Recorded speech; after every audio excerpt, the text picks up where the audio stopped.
bit about Iran today, and he's been helping us out. We've been very nice, actually, and that is coming along, as you see, very well. They have no Navy. It's been knocked out. They have no Air Force. It's been knocked out. They have no air detection. That's been knocked out. Their radar has been knocked out. And just about everything's been knocked out. So we'll see how we do. But we're doing very well. We have a great military, and they're doing a fantastic job. So we'll be talking about that. And we're talking about some very big trade deals. And those, I know, will work out, too. So I just want to say it's a great honor to have you at the Oval Office. The beautiful Oval Office, beautiful White House. It's a special place, even from your standpoint. And you have some very special places, too. And I look forward to being with you. Thank you very much. Thank you. Thank you, Mr. President, for having me here in this Oval Office for the third time now. Yeah. Really happy to have the opportunity to speak with you in these challenging times. We are on the same page in terms of getting this terrible regime in Tehran away, and we will talk about the day after, what will happen then if they are out. We have to talk about our trade agreement, which I would like to be in place as soon as possible. And we have to talk about Ukraine. There are too many bad guys in this world, actually, and this is an issue we have to talk about because we all want to see this war coming to an end as soon as possible. But Ukraine has to preserve its territory and their security interests, and, well, we will talk about that. Right. We will. Looking forward to that. Well, thank you for being here. Thank you That's some for your hospitality. Thank you for letting me spending the night in your guest house. That's it's right. A very, very good, comfortable place. Hope you liked it, right? Absolutely. Yeah, great place and a famous place. That's good. Very famous. So many former presidents. That's there. right. Yeah. Very famous place. Any questions, please? Mr. President, did Israel force your hand to launch these strikes against Iran? Did Netanyahu pull the United States into this war? No, I might have forced their hand. You see, we were having negotiations with these lunatics, and it was my opinion that they were going to attack first. They were going to attack. If we didn't do it, they were going to attack first. I felt strongly about that. And we have great negotiators, great people that do this very successfully and have done it all their lives very successful. And based on the way the negotiation was going, I think they were going to attack first. And I didn't want that to happen. So if anything, I might have forced Israel's hand. But Israel was ready, and we were ready, and we've had a very, very powerful impact because virtually everything they have has been knocked out now. Their missile count is going way down. Amazingly, they're hitting countries that were, let's call them neutral, right? They lived together for a long time. I think they were surprised. I was surprised. And now those countries are all fighting against them and fighting strongly against them.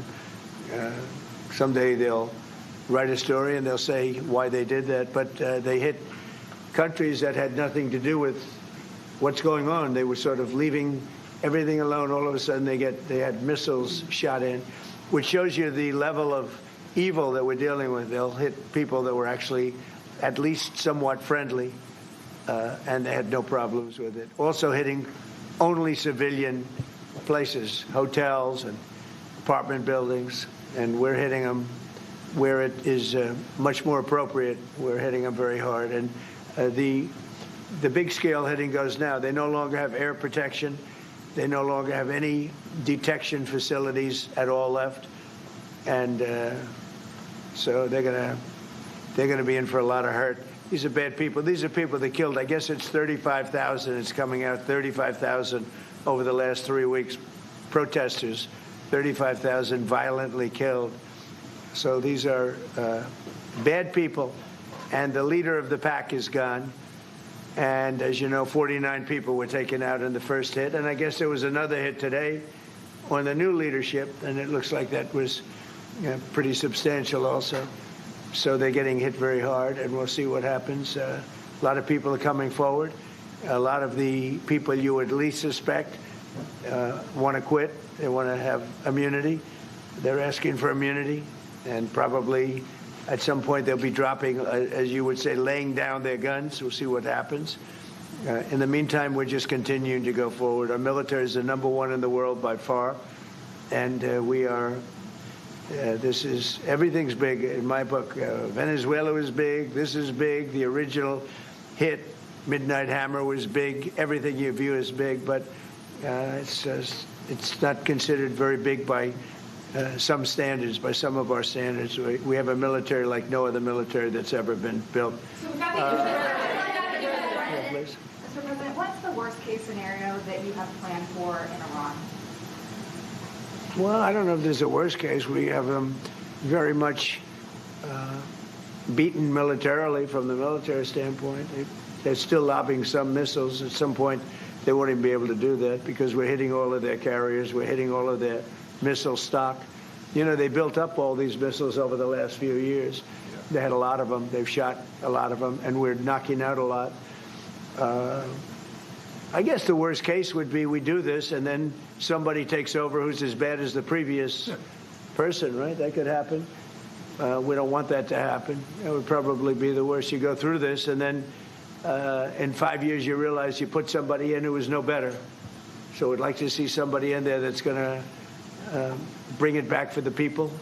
And we'll see what happens with the people. You know, they have their chance. And we've said, don't do it yet. If you're going to go out and protest, don't do it yet. It's very dangerous out there. A lot of bombs are being dropped. But I would say that would be about the worst. Do you have someone in mind right now? Because you said all the people you did have in mind have been taken out. What do you think? Well, most of the people we had in mind are dead. So, you know, we had some in mind from that group that is dead. And now we have another group. They may be dead also, based on reports. So I guess you have a third wave coming in. Pretty soon we're not going to know anybody. But we have, I mean, Venezuela was so incredible because we did the attack and we kept government totally intact. And we have Delcy, who's been very good. We have the whole chain of command, and they've been, you know, look, the relationship's been great. We've taken out 100 million barrels of oil already, and a big part of that goes to them, and a big part goes to us. And it's been great. We paid for the war many times over, and we're going to be running the oil. And Venezuela is going to make more money than they ever made, and that's great for the people. The relationship has been great. It's been seamless. Nobody's actually ever seen anything like it. If you look at Iraq, where very stupidly everybody was fired, the generals were fired, the military was fired, the police were fired, the fire departments were fired, and all of the government workers were fired. So after, you know, people would call, they had no idea. And by the way, ISIS was formed. That's where ISIS came from, all of the fired people. We don't believe in that.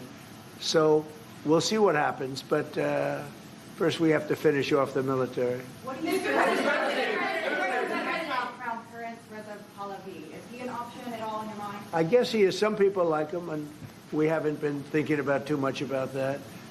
It would seem to me that somebody from within maybe would be more appropriate. I've said that.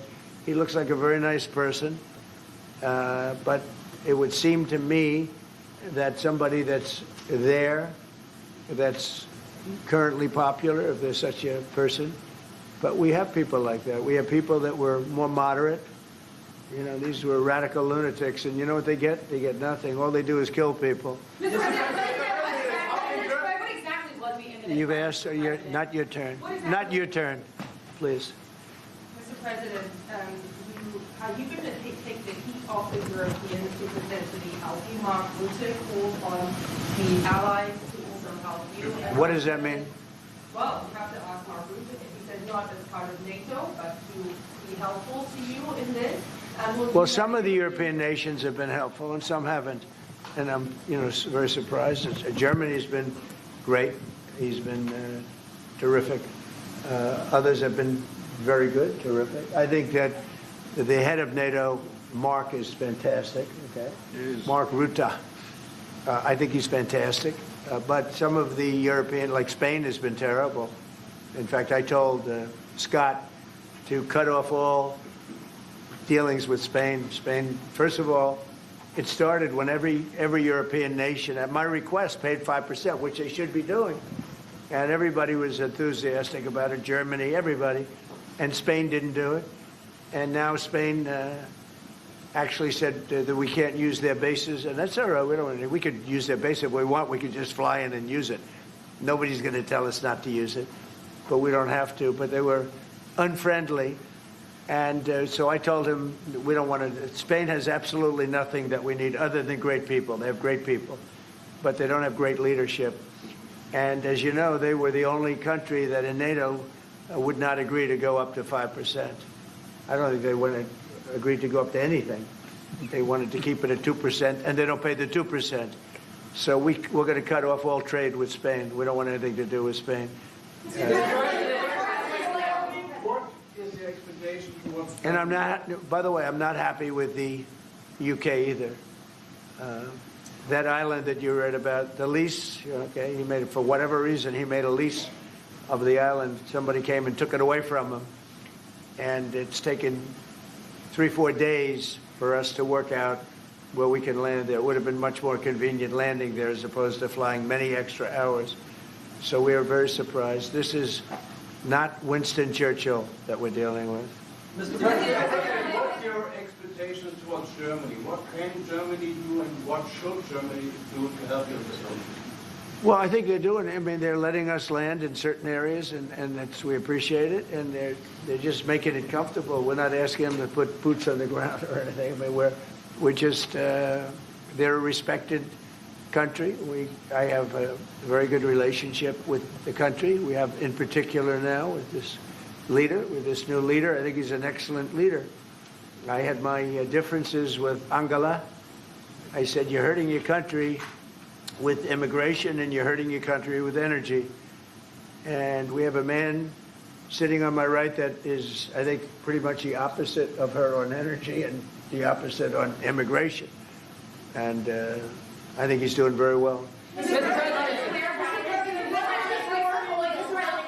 air travel right now is severely restricted in the Middle East, and thousands of Americans are stranded. Why wasn't there an evacuation plan, and will you send planes to get people out? Well, because it happened all very quickly. We thought, and I thought maybe more so than most, I could ask Marco, but I thought we were going to have a situation where we were going to be attacked. They were getting ready to attack Israel. They were getting ready to attack others. You're seeing that right now. And a lot of those missiles that are hitting in, those are stationary. Those were aimed there for a long period of time at these other countries. So I think I was right about that. We attacked first. And if we didn't, it could have been, you know, look, we're really decimating them. They're being decimated. And if we didn't, and by the way, we have massive amounts of ammunition. We have the high end. A lot of it was given away stupidly by Biden, very stupidly, for free. And I'm all for Ukraine, but they gave away a lot.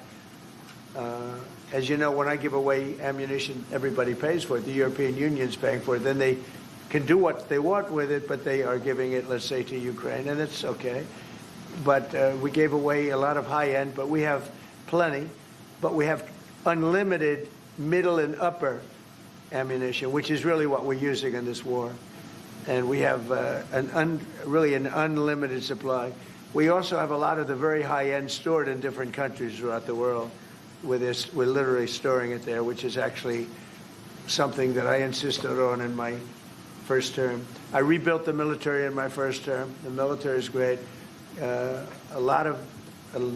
Unbelievable amount of ammunition, or munitions, as they say, we've given away to, the Wall Street Journal incorrectly covered the story when they said that it was given away to the Middle East. Not to the Middle East, it was given away to Ukraine. Very little was given to the Middle East. The Middle East would buy a lot, and some of the nations, because they're rich, they have a lot, but it was given away to Ukraine. And it just should have been done. Look, it's a war that should have never happened. If I were president, that war would have never happened. But we have a tremendous amount of munitions, ammunition at the upper level, middle and upper level, all of which is really powerful stuff. Mr. President, a question to both of you. How worried are you that the rising prices for gas and oil are damaging the American economy and also Mr. Chancellor? Yeah, do you want to go ahead? Yeah, sure. This is, of course, damaging our economies. This is true for the oil prices, and this is true for the gas prices as well. So that's the reason why we all hope that this war will come to an end as soon as possible. And we are hoping that the Israeli and the American army are doing the right things to bring this to an end and to have really a new government in place who is coming back to peace and freedom. Yeah. Something had to be done. And it's been 47 years. They've been killing people all over the world for a long time. They were the kings and fathers of the roadside bomb. Soleimani, we killed him last term. If we didn't, I think it might be a different story today. They would have been much stronger and smarter than they are. But they did the roadside bombs. 95% of the people lost their legs, arms, had their face wiped out, just wiped out. I've seen some young people that it's so sad to watch. And that was almost all, 95% comes from Iran and with Soleimani. Soleimani loved his favorite weapon. He loved the roadside bomb. And when you see people walking around with no legs and no arms and a face that's been blown to hell, these people, what they have to go and the way they have to live, this is Iran. When you look at the barracks, the famous barracks, when you look at the hostages, when you look at a lot of hostages, when you look at all of the problems, they were really a purveyor of terror all over the world for many, many years. And it's something that had to be done, and I believe that if we didn't, because I see where Congress, if I didn't do this, guys like Schumer, who are losers, the Democrats, they're losers, that's why they're not here. Guys like Schumer would say, well, you should have done this. In other words, if I did it, it's no good. If I didn't do it, they would have said the opposite, that you should have done this. But most people feel, I'll tell you what, I have never had more compliments on something I did. People felt it's something that had to be done. So if we have a little high oil prices for a little while, but as soon as this ends, those prices are going to drop, I believe, lower than even before. Go ahead, please. Mr. President. Yes. How do you want to solve the conflict on tariffs between the EU and the US? Between who? The conflict on tariffs between the EU and the US. How do you want to solve And U.S. and who? EU, European Union. How do you want to Well, we won on tariffs, actually. Somebody said you actually won the case. We won on tariffs. We had a decision that was wrong. It was a very bad decision from certain standpoints. From other standpoints, a very powerful decision because it reaffirmed all the fact that we have all these various forms of tariffs that we felt right, but it totally reaffirmed. It said you can use all of these tariffs. So we have all these vast menus of tariffs. And tariffs have made our country very rich. We have to charge tariffs to nations who play with their money. They move their money up and down like a yo-yo. We have to take care of nations that have been good to us and fair to us, and we're going to take care of them. Other nations, they haven't, and we haven't let them take advantage of us. But the whole thing with tariffs is we had a decision that, like, as an example, we have a license situation, and the license is something that allows us to immediately stop all business with, nobody even knew we had this power, but we do now because of the decision. We have the right to stop all business having to do with a certain country. If a certain country is not treating us well, the president, without going to Congress, has the right to stop. Sort of interesting. I have the right to stop, but under that one law, I didn't have the right to charge them. So I have the right to license them, but I don't have the right to charge, which is frankly ridiculous. But the right was given to us by the Supreme Court. And we have the right, as an example, we talked about Spain. I could tomorrow stop, or today, even better, stop everything having to do with Spain. All business having to do with Spain. I have the right to stop it. Embargoes, do anything I want with it. And we may do that with Spain. What do you think? Well, sir, I think we're going to talk about it with you. I know that you have strong power, the Supreme Court clarified. We know you can use it, and if you need to use it to assure national and economic security, we'll do it. Scott, do you have an opinion? Sir, I agree. The Supreme Court reaffirmed your ability to implement an embargo, and as we've talked, from your first term, the Section 301s and the 232s have withheld more than 4,000 lawsuits, and USTR and Commerce are going to begin investigations, and we'll move forward with those. And we've instituted a 15% tariff on everybody, as you know, and just used. I'll tell you, we had a couple of paragraphs written in that opinion that were really incredible. Justice Kavanaugh wrote a fantastic dissent, but in his dissent, he said what we should do, and we knew that too.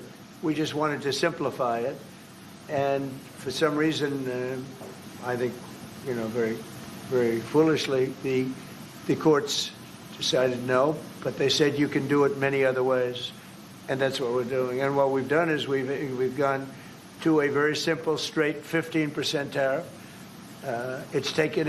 We've taken in hundreds of billions of dollars in our country because of tariffs. So we've taken in all of this money, hundreds of billions of dollars, and honestly, it's made us very rich as a country. Right? So it's been doing good. When will you have the full plan implemented? We have a 5-month period, up to 5 months, where we can go at 15%. And while we're doing that, as you know, we're doing the various studies and things, and we'll be coming out with different tariffs on different countries. You want to talk about that, President? Yes, sir. By the time the 5-month period has elapsed, we'll have completed investigations under Section 301, which Secretary Bessent talked about. We know there are countries out there with deals who are very interested in keeping the deals. We need to go through and investigate all these unfair trading practices, the kinds of things you talked about, and make sure that we're protecting U.S. economic security. We know there are countries. How are we going to treat Germany?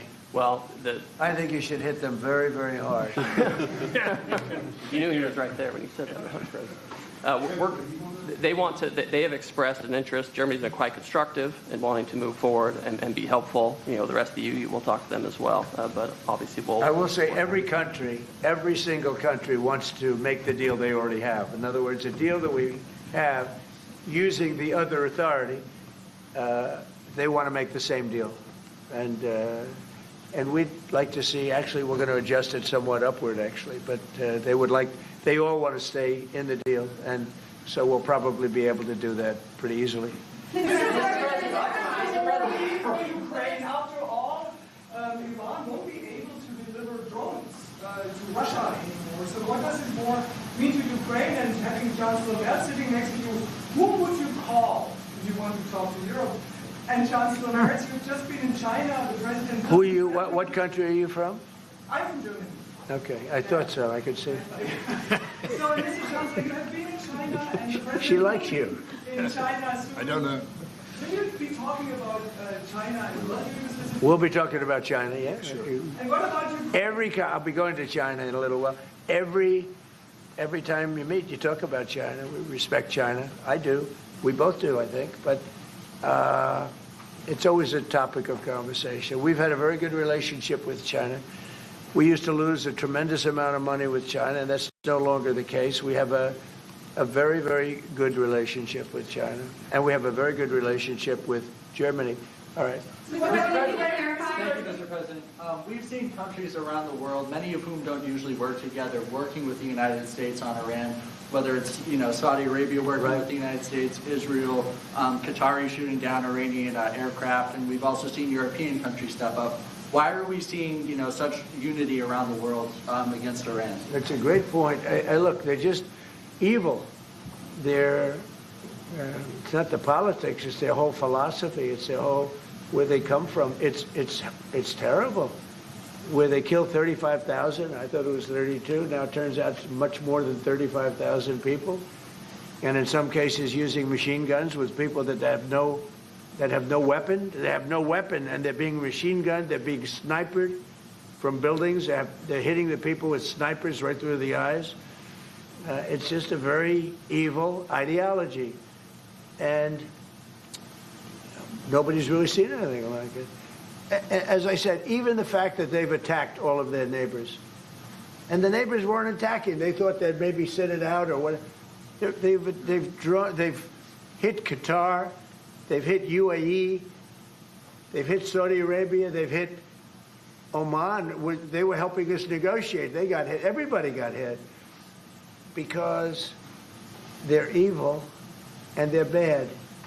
It's a bad seed, and somebody had to do it, and it should have been done sometime during a 47-year period because so much death has been caused by them, so much unbelievable death. From Germany, too.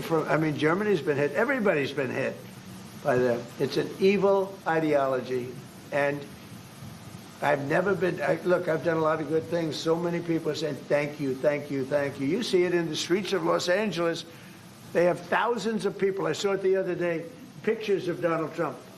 And I'm looking, I'm on the phone, probably talking to you. And I'm looking, and I see my picture. I say, oh, no, it's another, protest.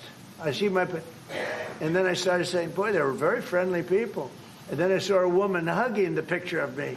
I said, what's going on? And it turned out to be these are Iranian people that live in the United States. So many. Thousands and thousands. You saw the rallies. And in New York, too, they had a big rally by pictures all over the place. The fact is that people are happy what we did.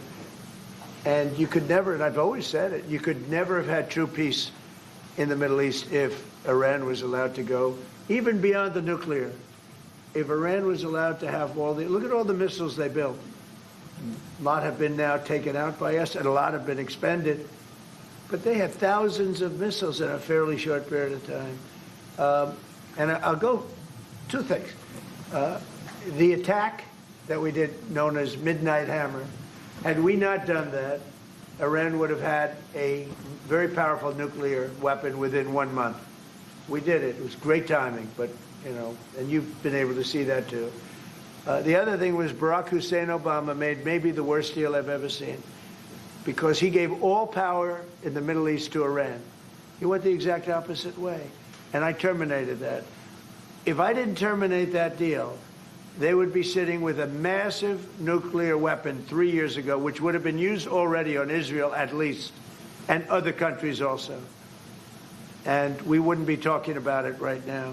But if I didn't terminate the deal that Obama made, giving them everything, including plane loads of cash. Do you remember the airplane flew over there? It was a Boeing 757. There was two of them, loaded. They took out all the seats. It was loaded with green cash. So much cash that it was in Virginia, Maryland, and Washington, D.C. They got all the cash from all the banks. They put it, and they flew it to Iran. I never knew a president had that power. I'm going to maybe try it sometime if it's okay. I think I'm going to do it. I'll fly it somewhere. Nobody's ever seen anything like it. 2 planes loaded from floor to ceiling, big planes, Boeing 757s, taken over there and given cash. In addition to that, he was giving them billions of dollars. But worse, he was giving them the right to have the path to a nuclear weapon. And that deal expired. A lot of people said, oh, you terminated it. Well, it was going to be terminated anyway because it expired. It gave them the right to have top-of-the-line nuclear weapon. If they had, because they're crazy, just like the people on my right during the State of the Union. I looked at them, I said, you're crazy? These people are crazy. And if they had a nuclear weapon, they would have used it. All right, how about 1 or 2 more? Mr.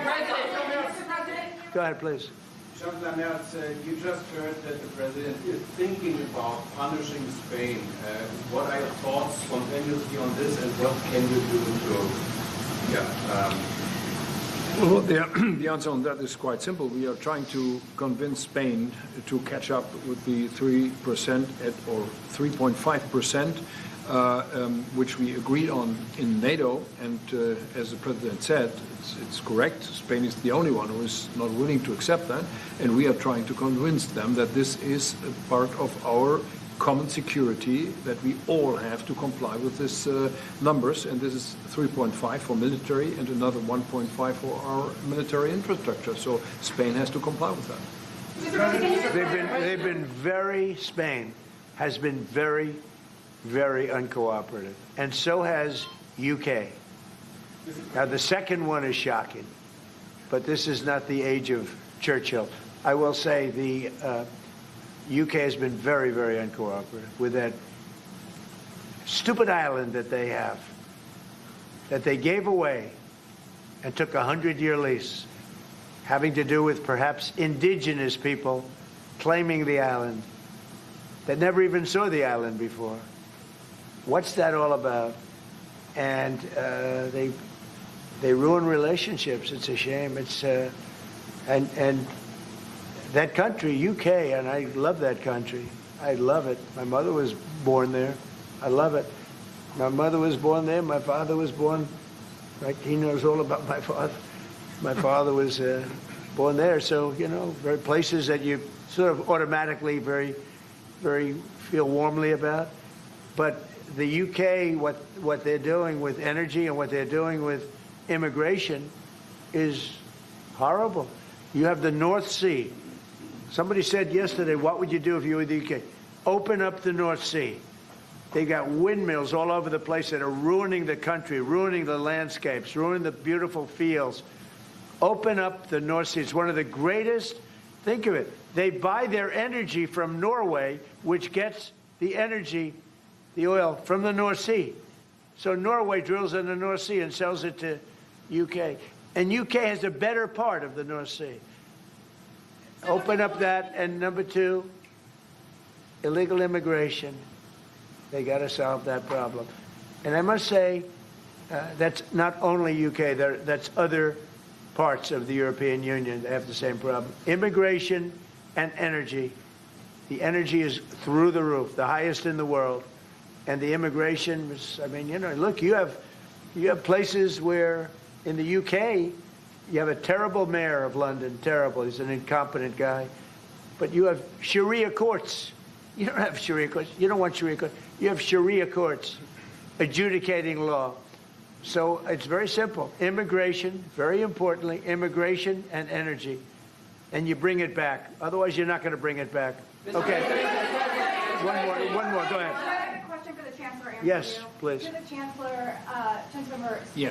You've called for unity and joint force in this moment against Iran. What does that look like to you? And then, Mr. President, where is getting a deal with Russia and Ukraine on your priority list right now?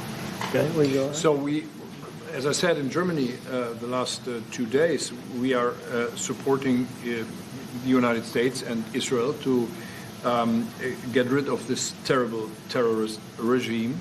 And we are looking forward to a day after, and we have to talk about the strategy. What is following after this regime is away, and we have to strategize on this entire region. And we are having a high interest in common approach and common work and what we can do. And this is important not just for the Americans. This is extremely important for Europe and extremely important for Israel and their security. So we are really looking forward to find ways how to deal about the day after.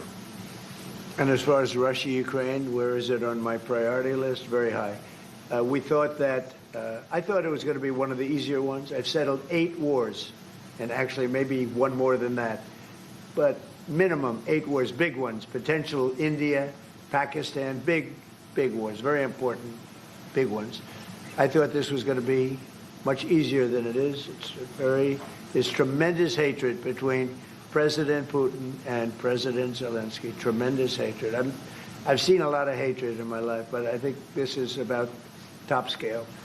I believe it's going to happen. Sometimes I blame one, sometimes I blame the other. I think it's going to happen, but it's high on my list.